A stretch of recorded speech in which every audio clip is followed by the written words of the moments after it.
Hello everyone, my name is Naman Goyal and today we are going to learn chapter 10 of class 9 circles, right? देखो पिछले lecture में हमने क्या देखा था, हमने एक प्रॉपर्टी पढ़ी थी, क्या थ्योरम पढ़ी थी कि अगर सर्कल से दो इक्वल कॉर्ड हमने ड्रॉ करी हैं, एक सर्कल के लिए दो इक्वल कॉर्ड ड्रॉ करी हैं तो they are at equal distance from the centre. और डिस्टेंस का मतलब हमेशा होता है शॉर्टेस्ट डिस्टेंस, और शॉर्टेस्ट डिस्टेंस का मतलब होता है क्या, परपेंडिकुलर डिस्टेंस। ठीक है क्या? आज अपन पढ़ेंगे angle subtended by an arc of a circle. तो इसमें एक बहुत ही ज्यादा important, very very very very very important एक प्रॉपर्टी है हमारे पास, उसको हम यहाँ पे देखते हैं। ठीक है, तो प्रॉपर्टी क्या है, राइट डाउन थ्योरम। प्रॉपर्टी क्या, theorem basically. So write down the theorem first. The angle subtended by an arc, subtended by an arc at the center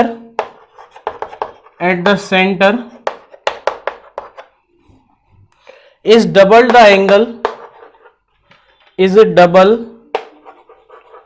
the angle subtended by it, subtended double the angle subtended by it at any point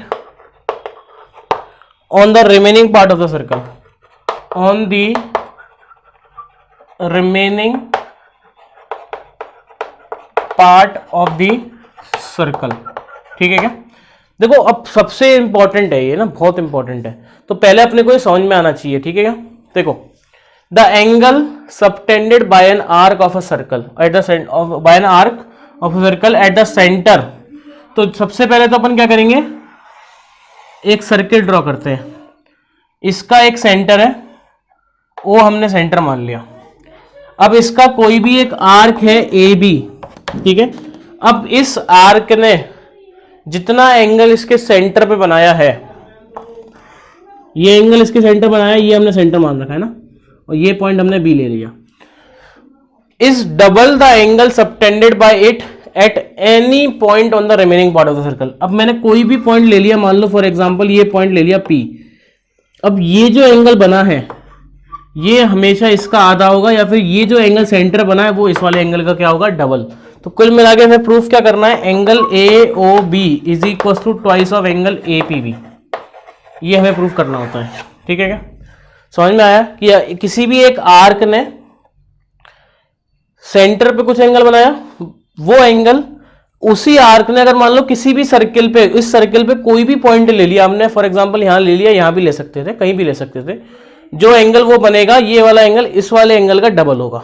ठीक है, तो angle AOB is equal to twice of angle APB अपने को ये proof करना है, right. तो पहले ये स्टेटमेंट समझ में आ चुका है अपने को, अब इसका प्रूफ देखते हैं ना। Proof is very important for this theorem, proof भी बहुत इंपॉर्टेंट है इसका। ठीक है क्या? तो देखो ध्यान से करते हैं इसको प्रूफ। देखो ये सर्कल है, ये A है, ये B है, ये पॉइंट है O सेंटर, ये एंगल बन गया एक, और ये हमने पॉइंट P मान लिया। ठीक है क्या? ऐसा।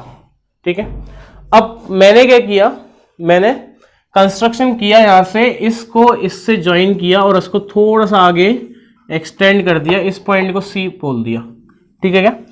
अब सुनना ध्यान से ना, ध्यान से, ये एंगल 1 है, ये 2 है, this is 3, this is 4, this is 5, this is 6। ठीक है, ऐसे मैंने इसकी नेमिंग कर दी। ठीक है, प्रूफ क्या करना है, to proof angle AOB is equal to twice of angle APB, ये अपने को प्रूफ करना है ना। ठीक है क्या? ये अपने को प्रूफ करना है कि AOB जो होगा वो ट्वाइस ऑफ क्या होगा, APB होगा। ठीक है, सुनना ध्यान से। अब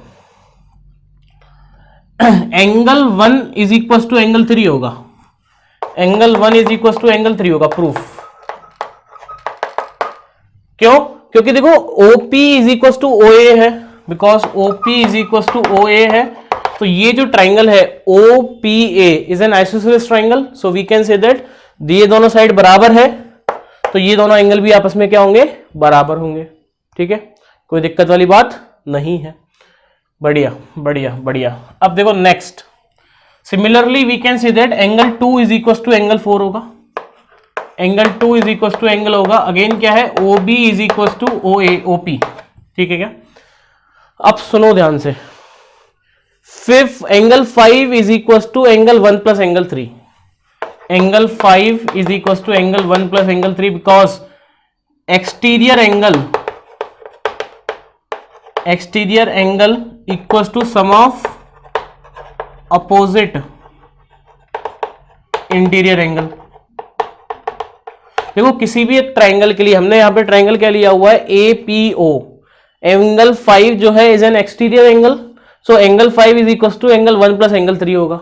ठीक है, अब सुनना ध्यान से ना, सुनते जाओ। एंगल 1 प्लस एंगल 3 है एंगल 5, और एंगल 1 क्या है, एंगल 3 के बराबर है। सो इस एंगल 3 की जगह हम क्या पुट कर सकते हैं, एंगल 1 पुट कर सकते हैं। So therefore angle 5 is equal to angle 1 plus angle 1, so angle 5 is equal to twice of angle 1। ये आ गया हमारे पास, इसको हमने बोल दिया इक्वेशन फर्स्ट। अब सिमिलरली जैसा अपन ने इसके लिए बोला 5 के लिए, ऐसे ही अपन 6 के लिए बोल सकते हैं कि angle 6 is equal to angle 2 plus angle 4। क्या बोल सकते हैं, जो एंगल 6 है वो एंगल 2 प्लस एंगल 4 के बराबर होगा। So angle 6 is equal to angle 2 plus angle 4 होगा। सेम ये रीजन ना, ये वाला। ठीक है, अब अगेन एंगल 2 और एंगल 4 बराबर है, तो इस एंगल 4 की जगह मैं एंगल 2 लिख सकता हूं, तो लिख देते हैं। So angle 6 is equal to angle 2 plus angle 2, so angle 6 is equal to twice of angle 2। ठीक है क्या, ये सेकंड इक्वेशन। ठीक है, अब मैंने क्या किया, इक्वेशन फर्स्ट को और सेकंड को ऐड कर दिया। तो add equation first and second, listen what we get. LHS वाला LHS में जुड़ जाएगा, RHS वाला RHS में जुड़ जाएगा, राइट। तो angle 5 plus angle 6, angle 5 plus angle 6 बराबर क्या हो जाएगा, twice of angle 1 plus twice of angle 2। ठीक है, so angle 5 plus angle 6, 2 common आ जाएगा, एंगल 1 प्लस एंगल 2।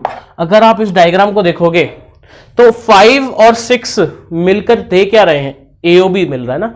एंगल 5 को अगर मैं एंगल 6 के साथ जोड़ रहा हूं, ऐड कर रहा हूं, सो AOB मेरे को मिल रहा है। So what we got this quantity as angle AOB and twice of angle 1 और 2 को अगर मैं ऐड करूंगा तो APB मिलेगा।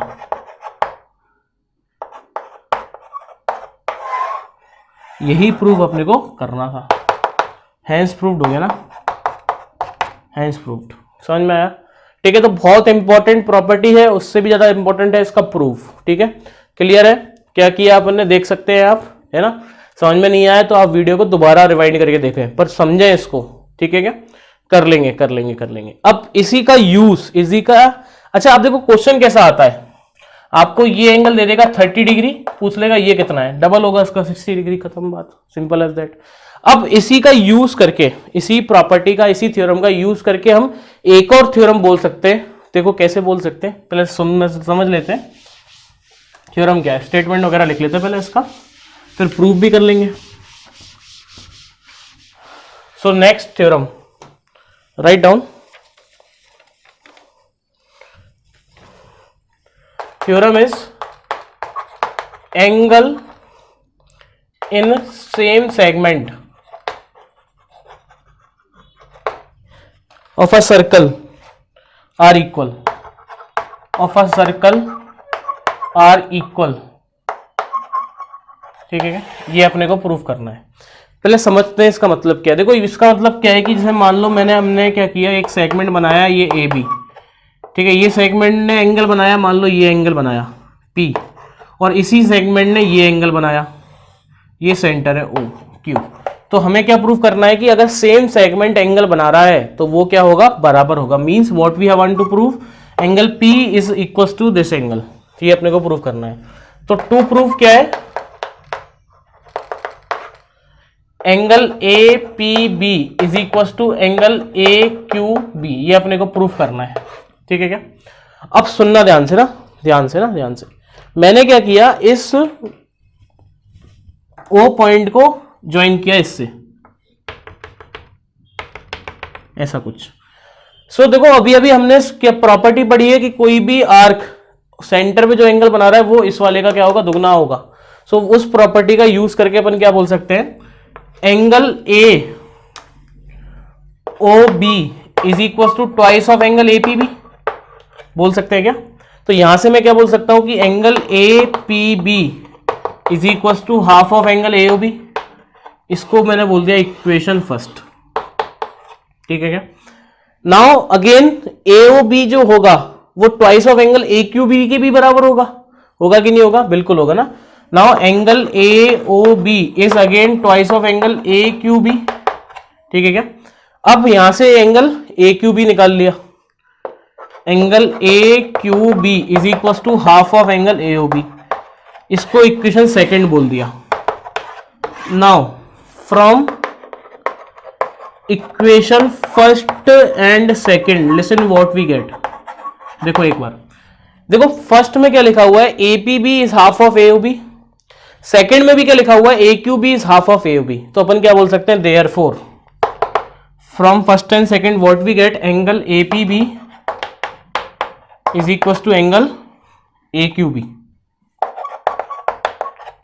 ठीक है। तो ये क्या हो गया हमारे पास, हेंस प्रूव्ड हो गया, यही हमें प्रूव करना था, ठीक है। तो ये भी अगेन क्या है, एक इंपॉर्टेंट है, तो अपने को ये भी याद रखना है ना, कि सेम सेगमेंट अगर एंगल बनाते हैं तो वो क्या होते हैं, बराबर होते हैं, ठीक है। कर लेंगे। तो आज के लिए इतना ही काफी है। नेक्स्ट लेक्चर इसका लास्ट लेक्चर होने वाला है और उसमें अपन पढ़ेंगे साइक्लिक क्वाड्रिलेटरल क्या होता है, ठीक है। तो जब तक के लिए पढ़ते रहे, मिलते हैं नेक्स्ट लेक्चर में। Thank you so much, bye.